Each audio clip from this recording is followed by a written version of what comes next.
नमस्कार दोस्तों, स्वागत है आपका हमारे YouTube चैनल पर। आज मैं लेकर आई हूँ सावन मास की हरेली अमावस की व्रत कथा। इसके अनुसार एक राजा की बहू ने एक दिन मिठाई चोरी करके खा ली और नाम चूहे का लगा दिया।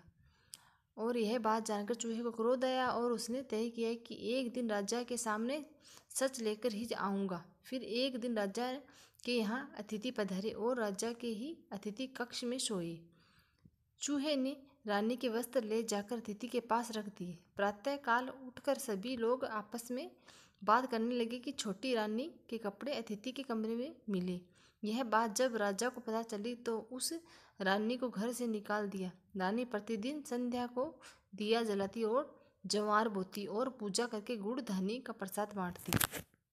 एक दिन राजा शिकार करके उधर से निकले तो राजा की नज़र रानी पर पड़ी। राजा ने महल में आकर कहा कि आज तो वृक्ष के नीचे चमत्कारी चीज़ है। अपने झाड़ के ऊपर जाकर देखा तो दिए आपस में बात कर रहे थे, आज किसने क्या खाया और कौन क्या है।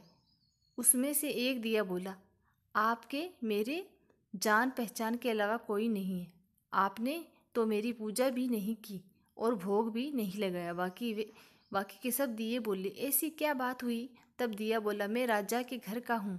उस राजा की एक बहू थी, उसने एक बार मिठाई चोरी करके खा ली और चूहे का नाम लगा दिया। जब चूहे को क्रोध आया तो रानी के कपड़े अतिथि के कमरे में रख दिए और राजा ने रानी को घर से निकाल दिया। वो रोज मेरी पूजा करती है, भोग लगाती ही थी और उसने राजा को आशीर्वाद दिया और कहा कि सुखी रहे। उसने आगे बताया कि रानी की मिठाई चोरी की वजह से चूहे ने रानी की साड़ी अतिथि के कमरे में रख दी और बेकसूर रानी को सजा मिल गई। फिर सब लोग पेड़ पर से उतरकर घर आए और कहा कि रानी का कोई दोष नहीं था। यह सुनकर राजा ने रानी को घर बुलाया और फिर सभी सुखपूर्वक रहने लगे। जय हो पीपल देवता की।